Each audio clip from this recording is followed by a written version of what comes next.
Бүгін сәрсенбі, уақыт 19:00, сұхбат тайм эфирде. Ассалаумағалейкум, көрермен. Добрый вечер, уважаемые наши телезрители.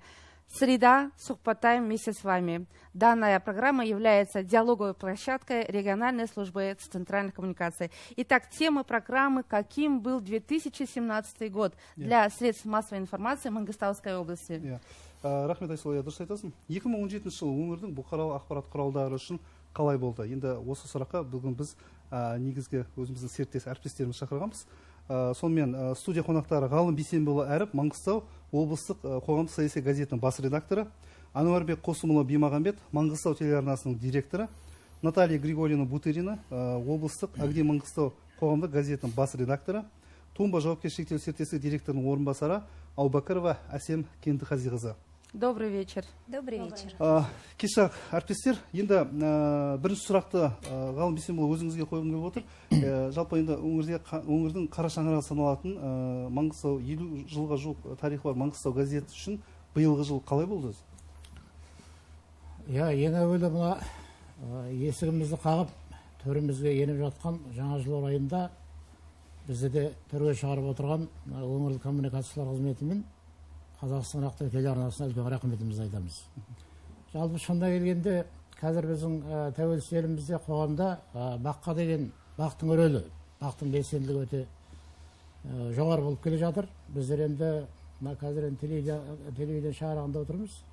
Телевидение болсын, интернет болсын, газеттер болсын, тәуелсіз мемлекеттік басылымдар болсын, бір-бірімізді бәсекелес санамаймыз. Барлығымыздың илегеніміз бір тері, алдымызда қойған мақсатымыз сол елге қызмет ету. Елдегі жаңалыққа жаршы болып, елдің мүддесін, ұлттың мүддесін осы өзіміздің аймағымыздағы барлық жаңалықтарды көпшілікке жария етіп, насихат жұмысы жүргізу. Енді қалай болғанда да біз атам қазақ айтқандай, ескі жылым есігі, жаңа жылым жарылқаға дегендей, ешбір жылға да ренішіміз болмау керек. Біздің бойымызда оптимизм болу керек. Өмірге деген құлшыныс, алға қойған мақсат жолындағы күресіміз ешқашан тоқталмайды. Міне осы бағытта міне алдағы жылы жаңа жылда өзінің 45 жылдығын атап өткелі отырған өлкеміздің байырғы газеті бас басылымы Маңғыстау газетінде де жаңалықтар аз емес. Енді жылда тұтасымен айтпағанда да соңғы 2 айдың ішінде мысалға бұрын негізінде өзіміздің жоспарлы аптасына 2 рет 8 беттен, 1 рет 16 беттен шығатын болсақ, соңғы 2 айда оқырман мүддесі үшін мемлекеттік тапсырыс үшін бір жағы аптасына 2 рет 16 беттен, 1 рет 24 беттен шыққан жағдайымыз болды. Бұл соңғы айларда біздің жұмысымыз өте екпінді, сондай үлкен деңгейде жүріп өтті. Сонымен қатар енді басты мәселе газет болуы, газеттің өзінің үлкен қоғамдағы рөлін атқару үшін оқырманы көп болғаны әрине өте жоғары рөл атқарады. Бұл уақытта енді біз облыстың барлық аймақтарын аралап, аудан қалаларды, кәсіпорындарды үлкен жұмыстар жүргіздік. Ол жөнінде өткенде өзіңіз берген сұхбатты айтып өткенбіз. Енді ең бастысы мына жаңа жылда да біздің оқырманымыз біршама көбейе түсейін деп отырған байқалып отыр. Енді бүгінгі таңда да 10 мыңға жақындап қалды. Бұл үшін енді облыстық әкімшілікке, ішкі саясат басқармасына, жан-жақтағы елжанды азаматтарға алғысымыз шексіз.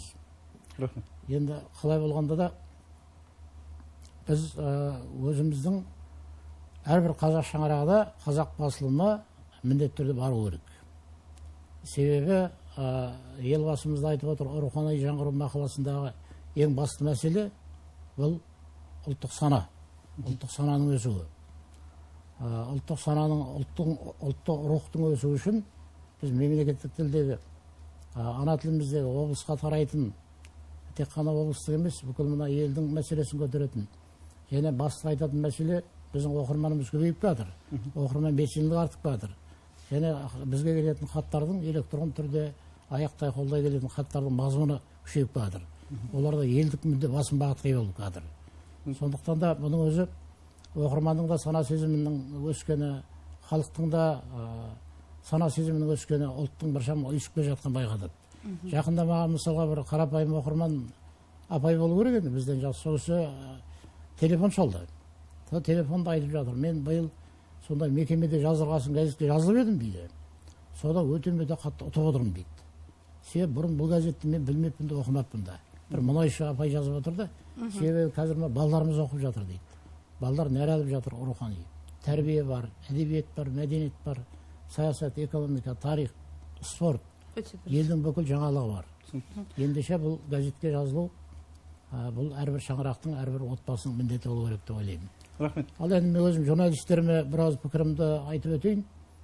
Жалпы біздің журналистер қауымы жаңа айтқан бәсекелестік емес, бұл уақыттан ұтылмау керек. Уақыттан ұтылмау керек, және өздерінің бойында ұлтшылдық қасиетін арттырып, үнемі ізденіп оқып, қаламның қайратын көрсетуге ұдайы жазумен айналысып отырғандары дұрыс. Рахмет. Наталья Григорьевна, год запомнился, я знаю, много чем. Много интересных проектов было. Агни Мангистау 50-летие свое отметила, широко отметила. Мы на нашей площадке уже не раз об этом говорили. Какие еще интересные конкурсы, может быть, какие-то достижения Агни Мангистау? Чего вы ожидаете от следующего года? Какие задачи у вас впереди? И что такого яркого вы могли бы сейчас рассказать нашим телезрителям, поделиться? Ну и, конечно, ваши пожелания своим коллегам. Спасибо большое. Добрый вечер всем. Да, у нас этот год выдался очень таким насыщенным, юбилейным. Параллельно с нашим 50-летием мы активно участвовали в освещении Всемирной выставки «Экспо». И наши журналисты трудились, так скажем, в поте лица. Один из них, Александр Покатилов, он получил диплом, благодарственное письмо от Ахмеджана Есимова, который был председателем правления Астана-Экспо-2017. Это очень отрадно. Буквально на днях в конкурсе «Алтын Калам» за публикацию своих материалов я тоже удостоена премии Акимата Мангистауской области. Спасибо большое. 50-летие мы отмечали, вспоминая всю историю нашей газеты. И надеюсь, что еще мы в таком же дружном составе, может быть, даже улучшенном, будем отмечать еще и столетие нашей газеты.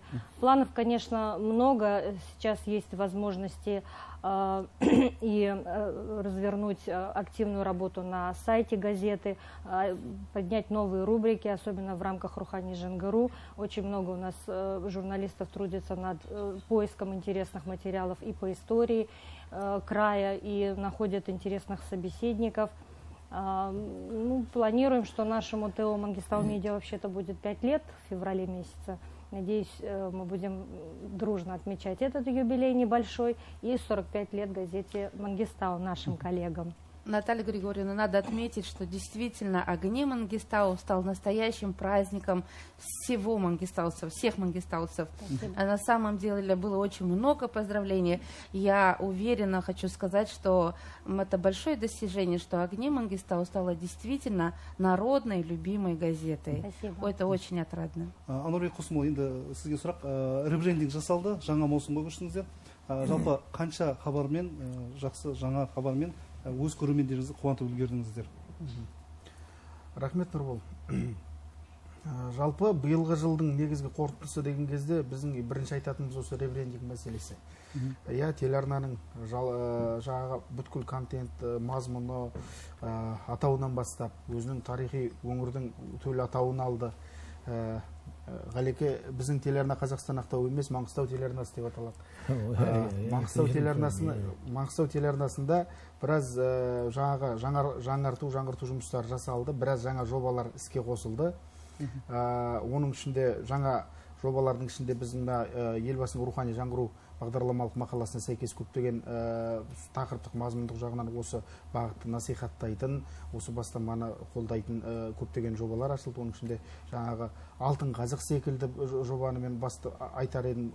Ауылдың, туған ауылдың, оның жағы туристік потенциалы, ол ауылда не бар, кім шыққан, қандай жақсы дүние, жағы сол ауыл несімен ерекшеленеді деген сияқты жан-жақты ізденіп біздің ауылымызды, туған жерді, топырағымызды танытатын сондай бір жоба. Одан да басқа тағы да жасалып жатқан жобалар көп.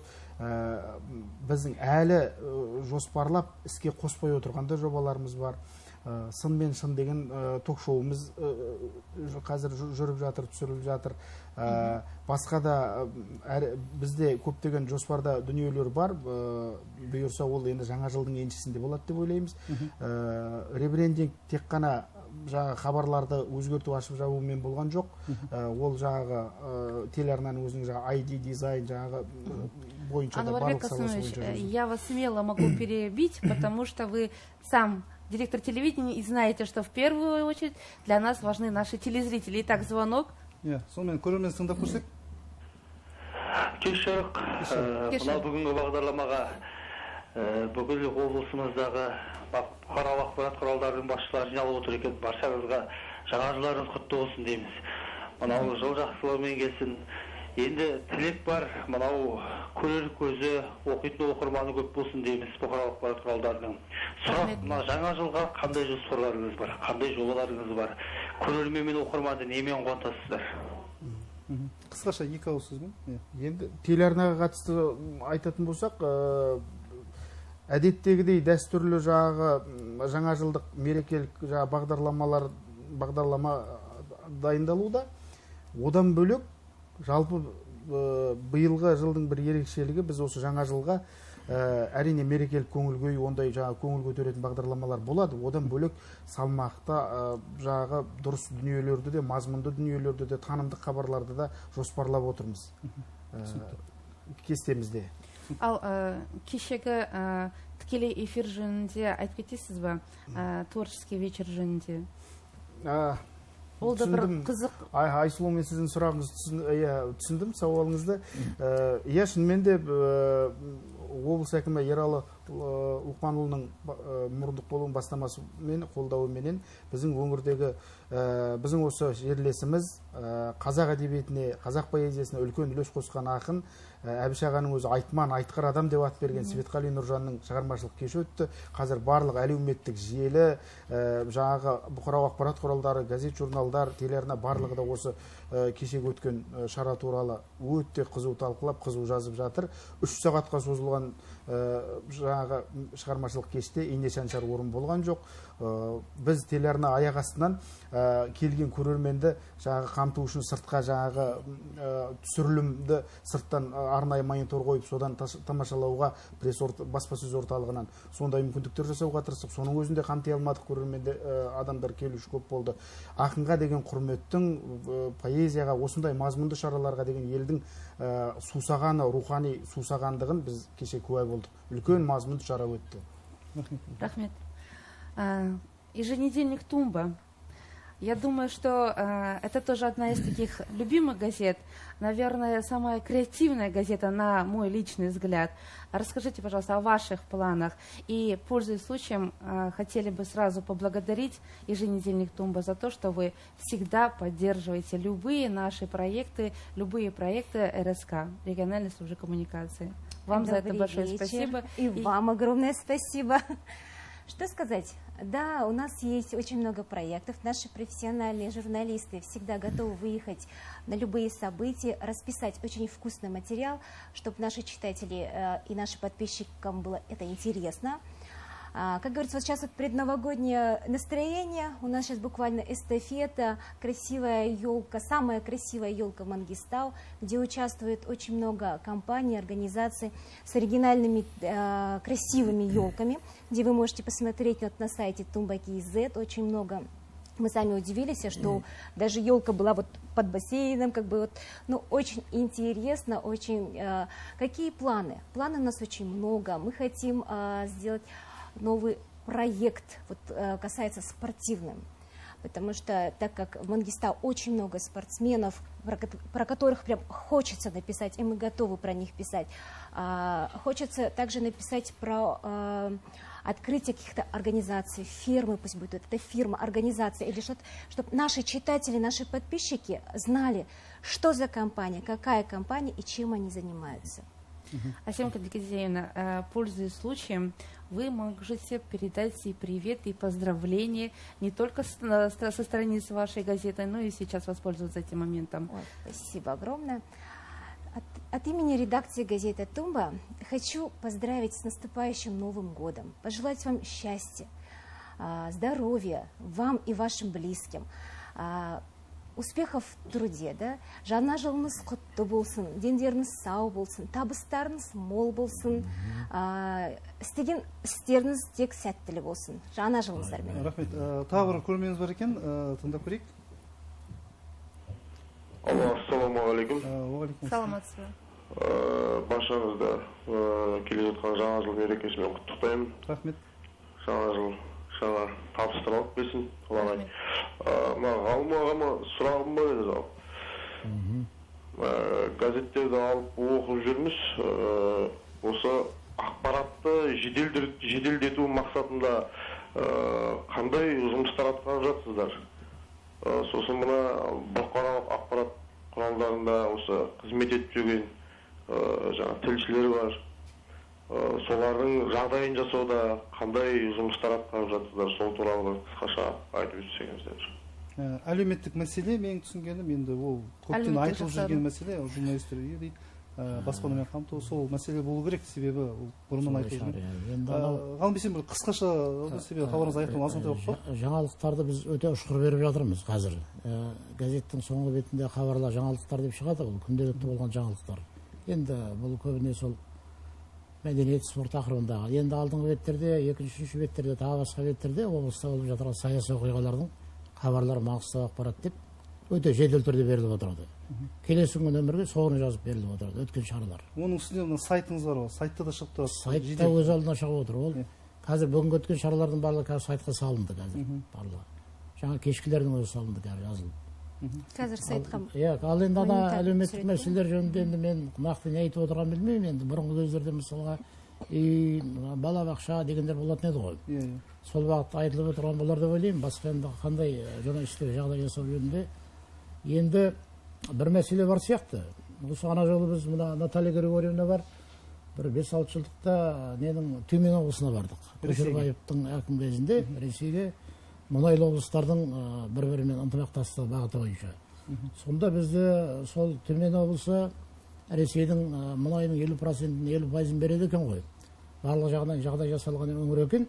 Сонда бір үлгі алатын мәселе Союз журналистов Тюменской области деген 2 этажды, 2 қабатты үлкен ғимараттары болды. Соның ішіне кірдік, оның ішінде газеттер орналаспаған екен, түрлі өздерінің журналистердің басын қосатын дөңгелек үстелдер өткізетін деген сияқты. Сонда үлкен аудиториялар, залдар, кабинеттер бар екен. Содан кейін тағы бір үлгі алатын нәрсе, мен одан бір газеттен оқып қалдым, орыс тіліндегі, сол Тюмен облысындағы қаладағы. Онда жазушылардың үйі бар екен. Дом писателей деп аталады екен. Мен ана жігіттерге айтып едім, бармағаннан кейін мен өзім барып кеттім, барып көріп. Ол бұрын кітапхана болған екен, сол қаланың.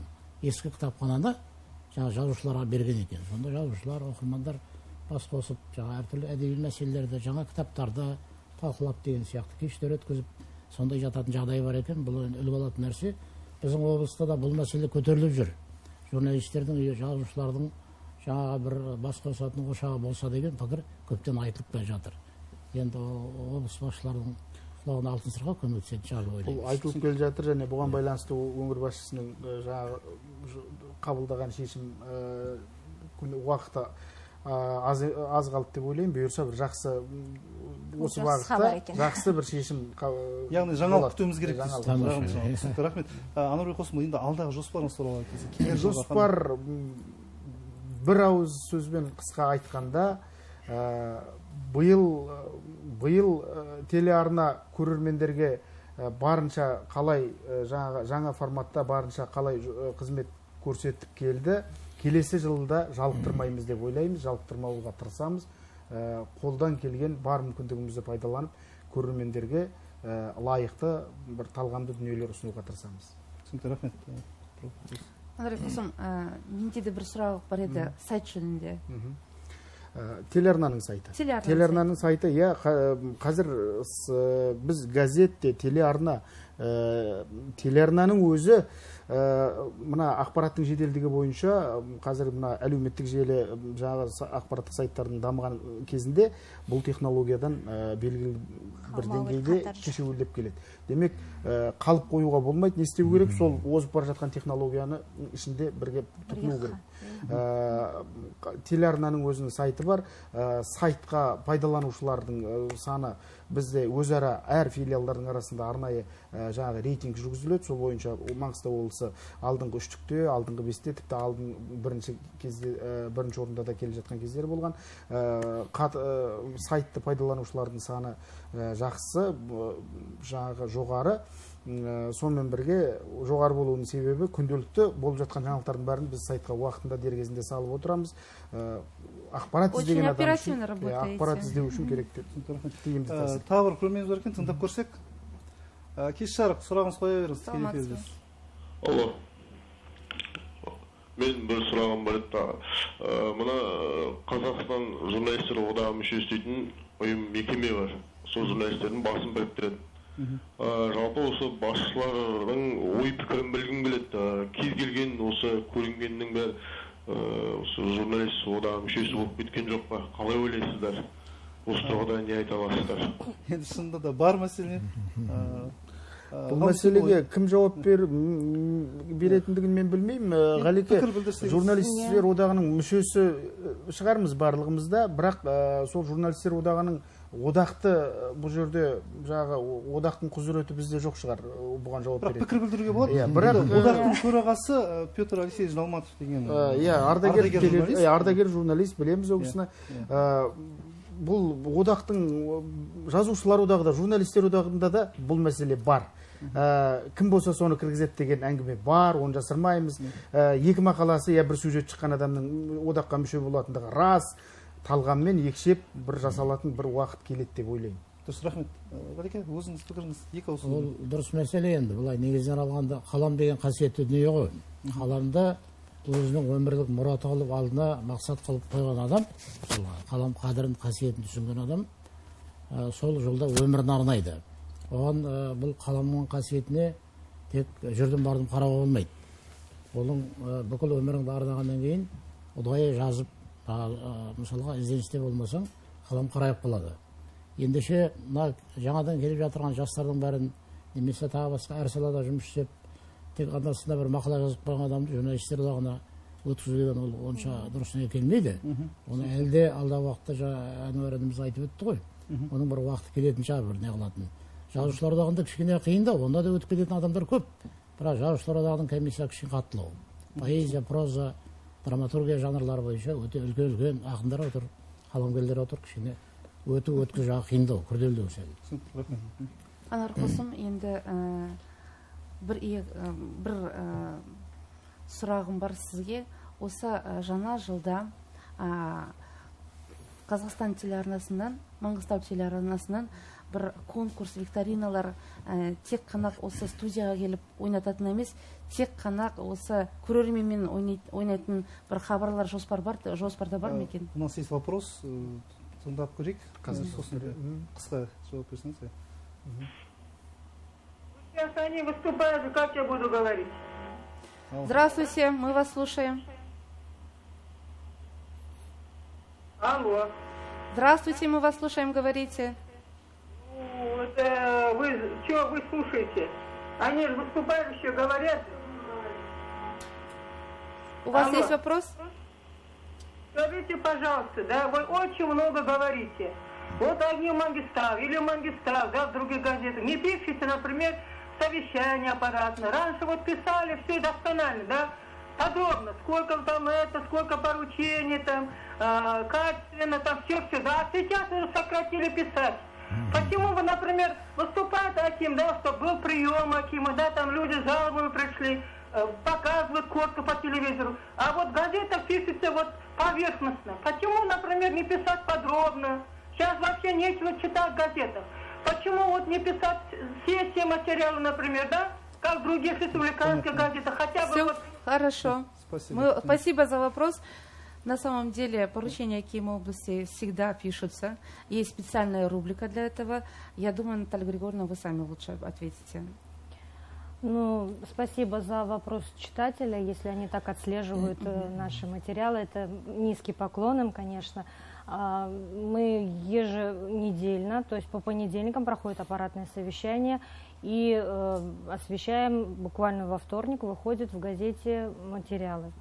Аппаратные совещания бывают на разные темы, и бывают темы, которые закрыты, поэтому мы не можем досконально или подробно освещать те или иные проблемы, которые решаются внутри тех или иных органов, госорганов. Да?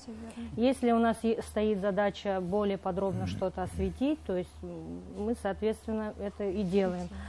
Журналисты сами понимают, что нам нужно донести до читателей досконально. Сейчас у нас есть возможность, мы не ограничиваем площади, то есть как приходит журналист, спрашивается, какая тема, сколько тем. Иногда бывает по 5-7 тем на аппаратном совещании, то есть оно идет 3-4 часа, но дается ограничение, что такие темы мы освещаем, такие темы мы более подробно, эти не очень подробно. И немножко огорчило, что читательница говорит, что нечего читать. Сейчас очень огромный объем информации идет на разные темы, и не обязательно, что мы должны только Аким области освещать, мы и республиканские темы освещаем. И так как у нас вот договор с прикаспийской редакцией, мы все прикаспийские 5 государств освещаем у нас на страницах. Поэтому дальше, в следующем году, у нас еще больше увеличится тематика. Нужно еще и отметить, что «Огни Мангистау» признана одной из лучших газет в республике среди областных газет. Да, спасибо. Нет, я согласна. Действительно, есть материалы, которые освещают полностью, а есть действительно, как вы сказали, да, есть разрешение, как говорится, и мы освещаем. Есть, то тогда вот действительно надо как бы подождать, пока выяснят внутри, решат всю проблему, а потом уже в любом случае это осветят. Түсінікті. Енді мына мүмкіндікті пайдалана отырып, айта кету керек, жалпы мына тойларына, жалпы мына газеттің әріптестері, журналистер неше түрлі байқауларға қатысып, көптеген жүлделі орындарды алып жүр. Әсіресе республикалық байқауларда, облыстық байқауларда. Енді соның бірі мына дәстүрлі түрде өткізілетін экология, денсаулық сақтау, құқық қорғау және тағы басқа тақырыптарда. Сонымен қатар мына Алтын қалам байқауының жеңімпаздары негізінен Маңғыстау арнасы мен Маңғыстау газетінің тілшілері танылды. Мүмкіндік пайдалана отырып, әріптестеріміз шын жүректен құттықтаймыз. Сонымен қатар жылда өткізіп келе жатқан Жыл адамы байқауының жыл журналисті 2017 номинациясы бойынша Хабар агенттігінің Маңғыстау облысы бойынша тілшісі Гүлмира Әбішеваны құттықтаймыз. Енді құрметті әріптестер, енді Шерхан Мұртазаның сөзімен айтқанда, журналистің арқалаған алтын жегені жантақ дейді. Кез келген саланың, мамандықтың өзінің бір қиын тұстары болады. Журналист болу оңай емес, десе де осы жауапкершілікті мойнына алып, ел мен билікпен осындай қоғамда болып жатқан мәселелерді ақпараттандыру мақсатында жұмыс жасап жатқан әріптестерімізге, баршамызға жыл құтты болсын дейміз. Енді өздеріңіздің күнделікті көрермендеріңізге, тыңдармандарыңызға, оқырмандарыңызға айтарыңыз бар ма? Келер жылда не күтесіздер? Сонымен қатар қысқаша. Әліге бастаңыз. Ал мына